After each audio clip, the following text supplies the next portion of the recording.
All right, welcome back to It's Time Picks. We have a UFC Fight Night in the Apex, Las Vegas. Rozenstruik versus Gaziev is the main event. The card as a whole kind of sucks. And for DFS, it's absolutely atrocious because DraftKings just completely butchered the salaries. And I don't really have a whole lot to say about this card. Joey, what do you got anything to add about it? The only thing I can say is I know we're fight fans, so we're thankful for fights. But I don't know. look, I'll tell you right now, I think there's a few matchups that we're gonna be like, oh shit, to. But as a whole, oh, you know why this card got put where it put, right? It was supposed to be To somewhere sum it else. up, this card was supposed to be in another country, just like similar to Abu Dhabi. Abu Dhabi buys the card, they pretty much take care of everything else. Apparently, whatever country was buying this card said no. Do you blame them? No. But UFC had to put people on this card. So hopefully it's one of the cards that we look at. It looks gross, and maybe it's better than we think. So fights are fights.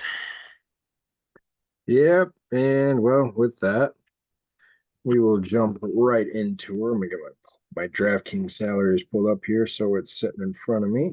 Yeah, that's what I had to do before you And called. the first fight we have on tap is the debuting Abdul Karim Al Shawadi against Loic Radzhabov.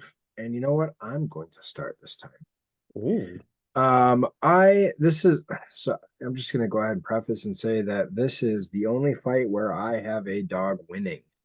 I don't like this card at all. I think this is going to be a massively favorited card. If you look at the odds anywhere and everywhere, there are so many that are just 3-1 all the way up to 10-1 favorites, and it's just disgusting. That said, I do have Loic Radzhabov for quite a few reasons. I get the hype behind Al Shawadi, but I don't see his competition, I guess you could say. It's not as great as it could be. A lot of his wins are a lot of weaker wins, and he tends to beat up on stronger guys and or lesser opponents and struggles against people that are not as high ranked. Radzhabov is really, really good wrestling, and I really hope that he uses it in this match because Al Shawadi has not really been tested on the mat. So I'm really hoping that it's just takedown, takedown, takedown, and that's kind of where I am leaning. And then Loic he can strike too. It's not like he has non-existing strike. I think he's better everywhere, and I think the odds should be flipped. I'm not sure why Al Shawadi is the favorite. I tried to figure it out, tried to find out why, and I just couldn't. So I think you're getting a bit of a premium on Radzhabov as the dog in this one. So to answer your question, the crazy thing is you said the line should be flipped. When the first fight actually came out for this fight, Razabov was like a minus 170. Oh, well, there you go. And then everyone bought money on Al Shawabi. Which don't get me wrong, like Al Sawabi came from the contender series. He was a almost 3-1 dog over a guy that UFC was trying to get in. He pretty much outpointed him. Razabov, he had his first tough fight. He fought Rebecki, which hey, Rebecki's a bad boy. Yes, he Um, is. so I can't discredit much from that. And then Razabov, we both were on when he beat Ribovic. He took him down straight to takedown city. I'm fully expecting Radloff to do the same thing here. I know Sawabi, he might be the faster guy per se, but Razabov, he's going to be the stronger guy. He's going to be the better wrestler. And honestly, I don't think Al Sawabi's fought anyone to this caliber. And last time, I want to see if this method goes with it. Another reason why I'm going Razabov. I tried to pick a big dog that was on the contender series, and he was a slight dog. Now this guy's a favorite. It was Ribeiro. No, was it Ribeiro? Who's the guy that you picked the Chinese dude over the Brazilian and got knocked the hell out? Was it Uh, Ribeiro? Not Ribeiro. You know who I'm talking about. uh, Zhang versus Ming Yang or Zhang, and you know who I'm talking about pretty much the matchup. yeah. So the other opponent was like a 4-1 dog. He came out and won. This guy was a 3-1 dog, won. I don't think, like I said, level competition's not there. And I think Razabov's going to hopefully bring his wrestling shoes and absolutely go take down City. I don't know about a finish because I've seen Sawabi is pretty much tough.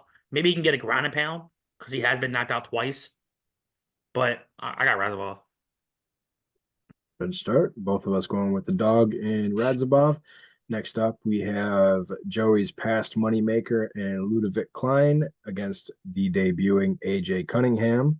And who are you on in this one?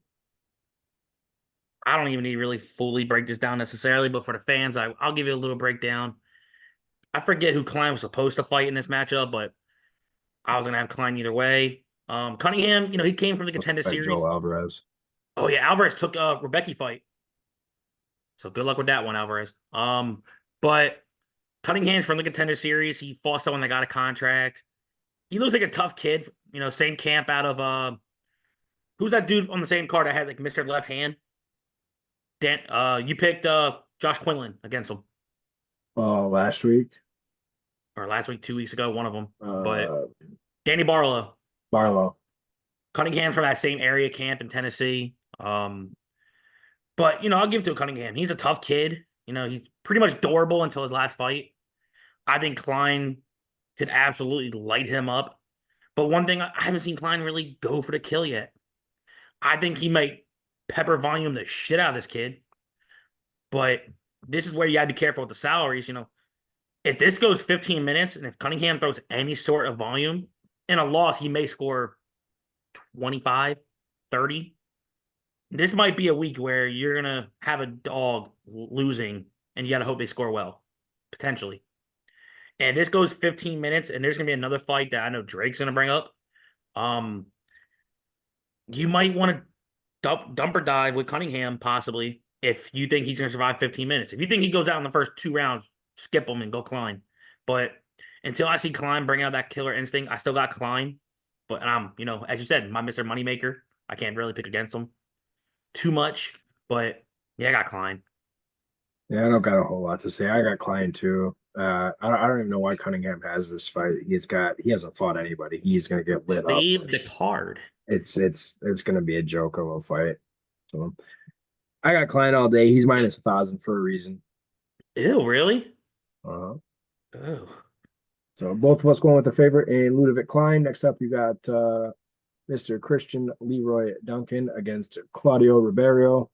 And this is one of the fights you kind of have to target because I do think that in any scenario, these guys will be in the optimal, and whether it be a knockout or a volume-based decision, I think one of them will be in the optimal. I do think that this ends early. I do have Leroy Duncan simply because Ribeiro's striking defense is just dreadful, but you never know. He could land that big shot early and fuck everybody over. So it's definitely a must play. The dog is live because of his power, but I think Duncan's striking is just far more. It's gonna be too crisp for him. And also remember this, as you said, this is a fight to target. I fully do agree. Remember, we are in the smaller octagon. So I think there's pure violence in this card. And this is one fight you're definitely gonna have to have. The UFC is trying to see what they got in Ribeiro. They gave him, first 3 fights, 3 strikers. Al Hassan, who's a freak of hell. So that's not really a bad loss necessarily for his debut. I forget who he fought for his second fight, but he won. Joseph Holmes. Ugly man, Joe Holmes. Um, and then he fought Roman Kabalov, which if you go back to it, 2 of the losses ain't bad losses. Al Hassan's a killer. Kabalov, got stopped by Hernandez, but Kabalov's, a contender somewhere in that top 15 to 20. Duncan, I want to see the Duncan back from before he got into the UFC. If he comes in that way, he is going to steamroll and he could absolutely demolish. I agree. But, if we get the same Duncan where he's going to showboat, low volume, similar like he did against Arm Petrosian, I really do believe that Ribeiro is going to be the more dangerous guy. And I'm actually going Ribeiro. Thank And you, like I said, down. this is a fight that you got to have. Not too many dogs people are going to really have, but I'll give you a little preview. I'm getting a little different. But I think Ribeiro is live. I think his wildness can catch Duncan in the smaller cage and potentially get him out within the first 2 rounds.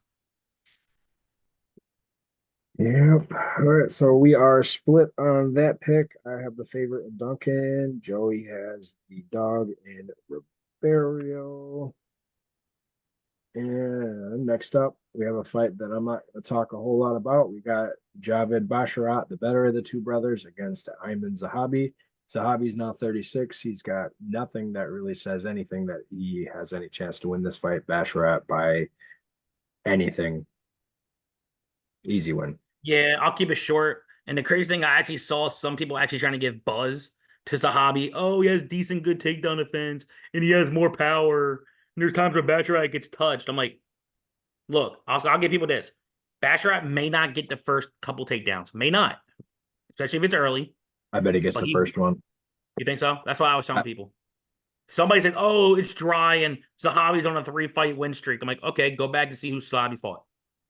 Don't get me wrong, he has hands.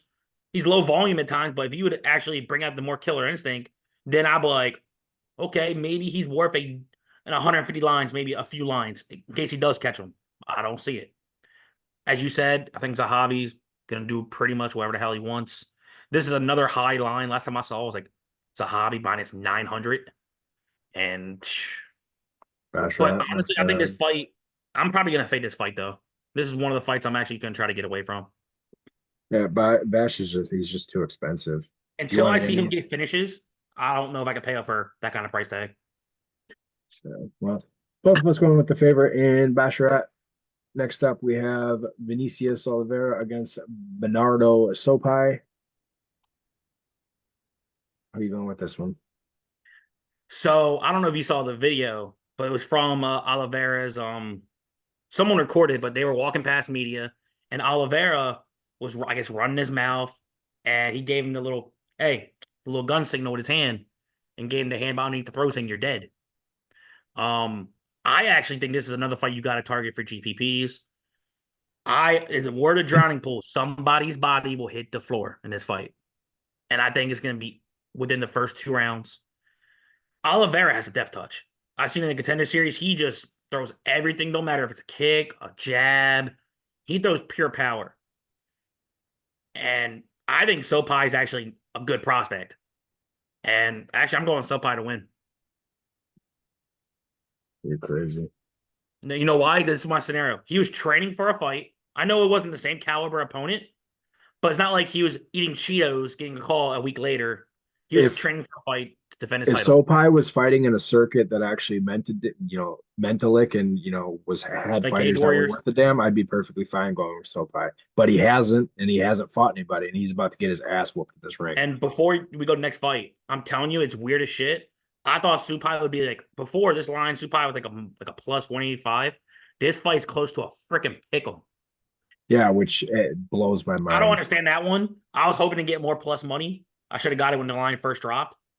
But if anything, if you're doing anything on this fight, just play the finish prop. There's no way in hell this fight goes to decision. Someone's gonna drop, and you could probably get plus money for both the finish props in this fight. So, but I got Sopai, and the crazy thing is, I think he might be one of the more dogs somebody's gonna get to, and because there's no mid range really, No, which there's not. sucks. This is dumb. Well, we are split on that pick as well. I think you're absolutely nuts for that one. That's worse than the other one.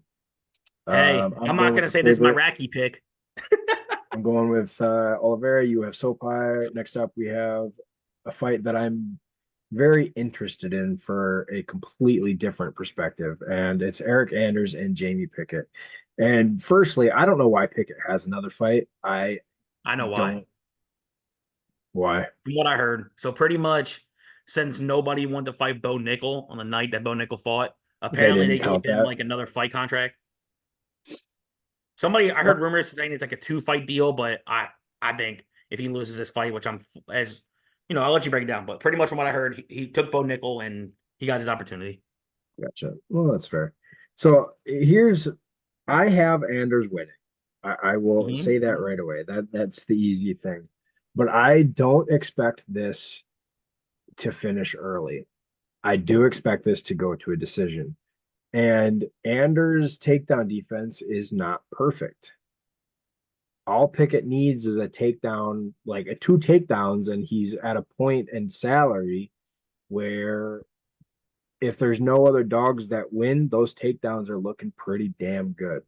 Hmm. Uh, so that's the reason that if I were to pick a dog, to add into my lineup, it would be Pickett because I think that he will have a tiny amount of success with takedowns and slightly better success with striking. I still think that Anders wins, but we have seen some of the dumbest shit when it comes to decisions lately. If Mm-hmm. Pickett wins, he's going to be in the optimal. No I matter mean, what. unless Ribeiro or somebody gets one of those knockouts. But this it's going to probably be a boring fight as most of his fights are. Um, it's really hard to. I just this fight is just kind of silly. But I do have Anders. So I remember when you were telling me about this fight. Thank God I actually went back to reread it. And I thought you said I have one of the most craziest dogs under 7.2. I'm like, if this SOB really picks Jamie Pickett, I'm taking a flight and I'm kicking your ass. And then I read it, I was like, oh God, you can't be scaring me like that. But I actually do agree with you as I broke down for the Klein and Cunningham. But this game goes 15 minutes. Cunningham could do it. Ideally score decent in a loss. This same thing goes for Pickett. I wish Pickett would be, I'll tell you right now, if Pickett had more volume, since Anders does get hit, I wouldn't say you're crazy. Because like I said, we've seen insane judges, Viva Mm-hmm. La Mexico card, where how the hell, I'm gonna make it short, how the hell does someone have 9 takedowns and a bunch of control and you still lose in your own backyard? That's the most insane thing I've ever seen in my life. Yeah. But 9 takedowns. Then what was it? Playlist had like what, 6 or 7 takedowns, still loses. I'm like, what the judges looking like just for pure striking? But Santos didn't have no striking. Zion didn't have no striking. But I don't know. Hopefully we get the right judges for this card because last week that was some of the most outrageous decisions I've seen. Yes, there were. So I would assume that you were going with Anders though. Yeah, I got Anders. So both of us going with Anders. Next up, we have Matt Schnell against Steven Ursag. And I will go ahead and do this because Joey's got a quick phone call here. All right. Go ahead, Joey. Which fight we on? We on the Usyk and Snell. No, sure. Yep. So pretty much before I did more of my homework. I don't know why I almost picked Snell, and if I did, you would have gave me that disappointing look, like I was dumb. But my main No. reasoning is, which I didn't do it, was Schnell is hit or miss. Usyk, he doesn't look that dangerous. He's good. I think the guy's actually better than I thought. The first 2 fights, he actually held his own. But the only thing that does scare me is sometimes his guard is low, and Schnell does throw wild as shit. And you got to give Schnell respect, especially against Sumadarji. He got his ass handed to him. He came back in one of the best comebacks I've seen in a long time. Could this happen this fight where Usyk's taking control? Yeah, it could happen. But I think Usyk's going to win this fight. I don't know how this fight's going to win. It's similar to how you said for Anders. I want to see the killer instinct out of Usyk at some point because I think his grappling's good. He has decent striking, basic strikes where he tries to close the distance. I got Usyk, but I know this is more of if Usyk does win and he can get a finish, he's going to pay off 92. I just don't know how this fight's going to go necessarily. But yeah, I got Usyk though.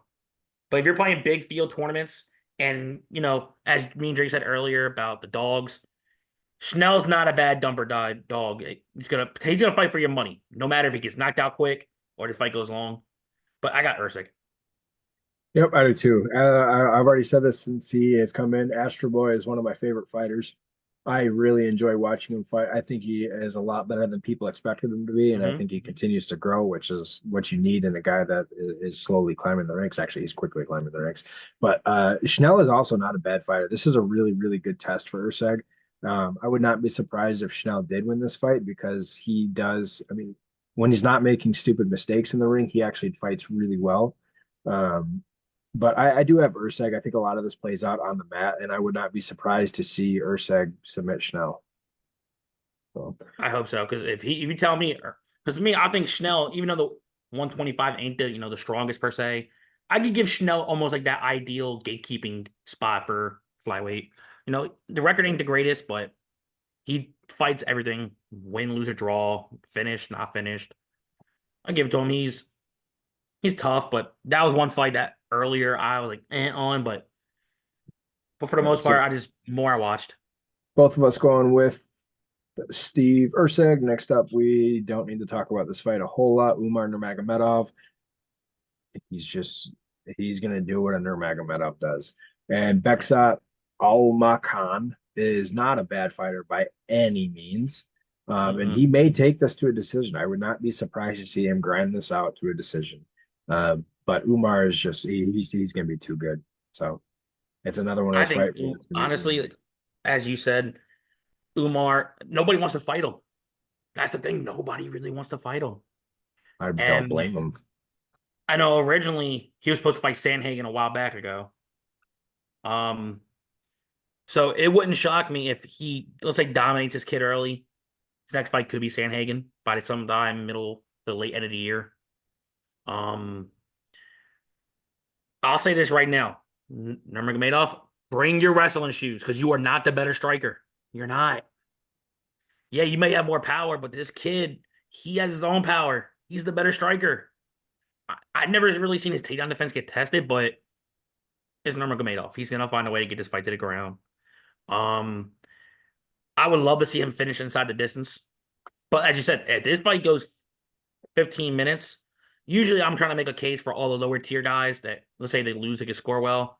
If it goes for 15 minutes, I think Nurmagomedov is just going to take down, repeat, hold him, chain wrestle. I hate the high prices, but I know in cash, Nurmagomedov is going to be one of the main people. If you think this fight goes closer than expected for GPP, you're getting way different if you don't play him. But I don't recommend fading him. I really don't. I think he's going to pay this tag off and no problem. Probably. Both of us going with the most expensive fighter on the slate and Nurmagomedov. Next up, we have Alex Perez and Mokaev. And are you sticking with the Mokaev trade? Oh, yeah, because look, I think this is what the UFC is going to do. I know Perez and Schnell was supposed to fight like 26 times in a row, which never happened. Both sides had their own issues. Now they found on the same card, new opponents. But one thing I will say, and I'm curious to see, because I know Perez will do this. I want to see how Makayev reacts off the first hard leg kick. That's going to be, look, if Makayev's going to make an example saying, hey, I'm going to dominate this guy. And then by the end of the year, 301, he's already trying to call out for Pantoja. It's possible. If he dominates, it's possible. Because who else is really left? You're not gonna see Royval. No one wants to see that fight so quickly, even though he beat Moreno.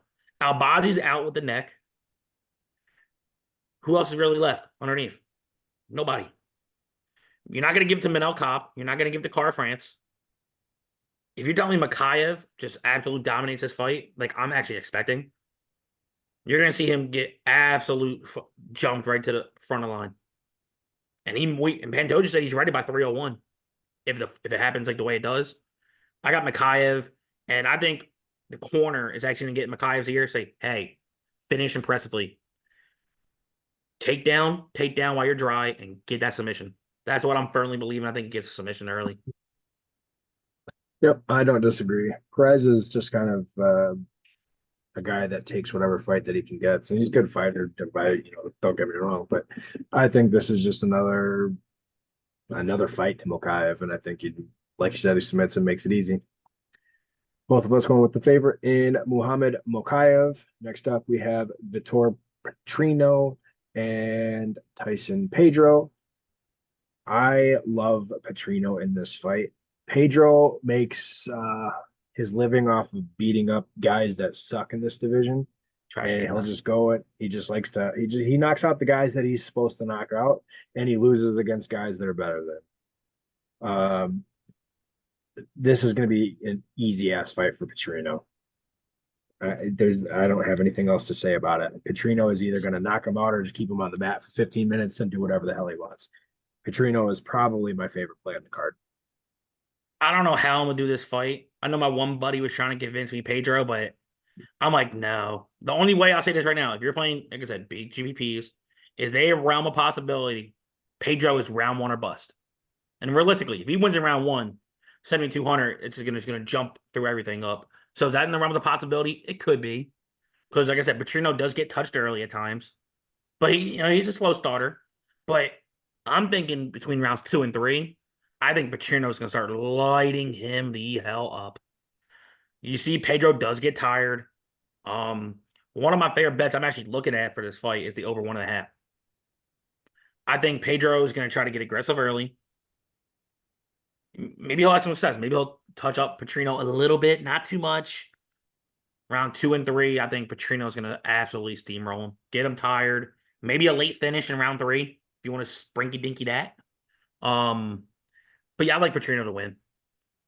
DFS, it's all determined how this fight goes. If Petrino wants to make this a point fight, like it was for Bukakis before he caught him, I don't know if he paid off 99,000, but I if you do. tell me he mixes in takedowns, control, I can see him scoring over 100. I think he So scores over 115. over 100, you heard that, folks, over 115 points. Yep. And if you're wrong, you shave your beard. Hard pass. Damn. But both of us going with the favorite in Vit Petrino. Next up, we have the main event that I also don't have a whole lot to say. We got Jairzinho Rozenstruik against Shamil Gaziev. And when this fight was first announced, I was definitely leaning towards Rozenstruik. I'm not anymore, but let's hear what you got first. I don't know why this fight's the main event. I really don't. I could say I'd rather put Nurmagomedov in the main event. I Yeah. would rather put Makayev in the main event. Yep. Shoot, I wouldn't even be pissed off they put Petrino in the main event. Just they Nope. upstep their starters. But Gaziev, I think what the UFC does, when I've noticed when it comes to the main event, they try to build up the younger guy. But which Gaziev's not that much younger in the heavyweight, but heavyweight by age really don't mean shit. Gaziev was impressive against Boudet. He was touching him up. And can you think about this? If Boudet won, this could have possibly been a Boudet and Rozenstruik main event. Close. Yeah, that would have been gross as hell. But you seen in Gaziev, primarily I heard he's a wrestler. I actually had to go back and since he really hasn't Mm-hmm. shown it in his first fight. He's like, you know what? I'm gonna punch around this big old dummy. And he was touching him with no problem. But the only thing I didn't like was he is, guard down, take one to give one. You can't take one to give one against Rozenstruik. I'm sorry, you can't. Because if Rozenstruik lands clean, he could knock out any heavyweight in the world probably if he lands clean. And I told you this was one fight that I was actually hard on. Pause. Um, but I'm still torn on this fight. For now, I'll be right now. I'm not changing any other pick. If I'm changing any pick, this might be the main event. I'm going Gaziev. You've seen in past events, the main event, you're trying to see the UFC build up a fighter in the division. And I see them trying to do it with Gaziev. The top of the heavyweight weight class ain't deep, really. And you tell me, Gaziev can beat Rozenstruik, who's probably still ranked in the top 15 somewhere, probably like 10 to 15. You can get Gaziev inside the top 15 after that, probably top 12. And then you can really see what he has after this next fight. I think if Gaziev's smart, take down, throw wild, shoot in, and you could honestly, I hope this fight goes 5 rounds, similar to the Almeida fight, and Gaziev just absolutely just racks up points. So like I said, the mid range sucks this week. There's nothing there, but he's one of the mid range guys I think you firmly got to get to in the main event. If you're playing GPPs like I always do, if you think Rozenstruik can land clean, get aggressive early, and knock this dude out, it's very well possible. It's heavyweight. Anything could happen. But I got Gaziev. I think Gaziev is gonna touch him up when he needs to, take him down with no problem, and dude, there's a chance he might finish this early because Gaziev is aggressive once he has ground and pound. I think Gaziev's gonna win. Yep. I've got Gaziev. I think he's just going to pressure forward far too quickly and make easy work of Rozenstruik. Unfortunate. I wanted to pick Rozenstruik so bad because I like his fight style, but the only thing up against this guy, you can't be low volume. You can't. You be low volume against this kind of guy, he's Yeah, gonna you'll get never. you against the cage, and he's just gonna tee off on you and get you to the ground. Yep, I do not disagree. So both of us going with the favorite, at least for now. That said, that wraps up this card. Not a whole lot to do with this card. It's not the most exciting thing in the world, but like Joey mentioned, a fight is a fight. It does start early. It is 1 p.m. Eastern. 11. Is it? Yeah, Yeah, 1 it's p.m. Eastern. 12, yeah, 12 Eastern. Um, I'm already looking forward to next week's card, UFC 299. Yes. We get to watch the rematch between Sean O'Malley and Marlon Vera. Um, and I got a surprise pick on this card. And before we get away from this card, Umar made his prediction for that fight for the main event. I got Marlon Cheeto Vera for the first time in Ages. yeah, So Umar came out and said he fully expects O'Malley to absolutely run through him. really? Absolutely run through him. And because O'Malley already came out and said, O'Malley's giving respect to Vera. He's like, if I beat Vera, I'm listening to the fans. I want Marab next, which, Oh. good Lord. That's all I'm gonna say is good Lord. Um, good luck with that one. I like O'Malley, but good luck with that one, buddy. And it wouldn't even shock me if O'Malley's a big dog in that fight too. If that fight does tend to happen. Yeah, so that card it's looking really, really good. So I'm Can I really make looking one forward to that suggestion? card. One What? suggestion. If anybody's doing betting, don't parlay all the big favorites. I think one of them will lose. Don't be one of those degenerates. I disagree. Parlay all the big favorites. Okay, so number nine golf's gonna win. Yes, if you want to get some value, honestly, value, I think you could parlay Makayev with Petrino and get some good odds. Like I've seen people trying to parlay like Nurmagomedov with Basharat, with Klein, with Anders. Like, dude, don't bet Anders. Don't do it. That's the biggest trap fight that scares the shit out of me. Don't. I will never bet it. I would never bet an Anders fight with minus 500 a day in my life. But I think this type of card, if you're trying to do favorites, I think if anything, do some straight bets. Maybe look at some props. That's where I think you can get your true value on this card. But be careful with the huge parlays. And besides that, I think this card could be decent. Right now, it looks like shit. But Yeah. All righty. We wrap this one up. We're not doing a lock dog. Well, I guess we'll just both lock in Radzabov because that's pretty much the only dog that we're super confident in. So, yeah, like other dogs, I'm going off pure finish potential. But but all right. As always, we appreciate you watching, and we will catch you next week.